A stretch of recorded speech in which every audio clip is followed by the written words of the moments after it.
আসসালামু আলাইকুম সুপ্রিয় দর্শকবিন্দু, আজ চলে এসেছি আপনাদের মাঝে ডাবল চুলা ও লতা পাইপ নিয়ে। তো আমার সামনে দেখতে পাচ্ছেন ফিটিং করা ডাবল চুলা লতা পাইপ গেট বল 1 নম্বর গেট বল পাবেন। বাংলাদেশের প্রত্যেকটা জেলাতে কন্ডিশনের মাধ্যমে চুলা লতা পাইপ বায়োগ্যাস প্ল্যান্টের যাবতীয় মালামাল দিয়ে থাকি।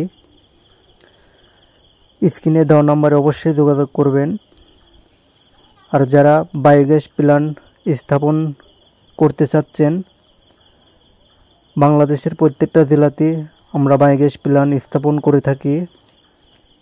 স্ক্রিনে দেওয়া নম্বরে অবশ্যই যোগাযোগ করবেন। আর যারা বায়োগ্যাস প্ল্যান্ট অনেক আগে করছেন, হয়তো চুলাগুলো নষ্ট হয়ে গেছে, আমাদের থেকে যেভাবে ফিটিং দেখতে পারতেছেন ঠিক এভাবে চুলাগুলো পাবেন। তো আশা করি বুঝতে পারছেন। যারা আমাদের বায়োগ্যাস প্রকল্প চ্যানেলে এখনও নতুন আছেন, একটি করে লাইক দিয়ে চ্যানেলটি সাবস্ক্রাইব করে আমাদের পাশেই থাকবেন। সবাই ভালো থাকবেন, সুস্থ থাকবেন। আসসালামু আলাইকুম।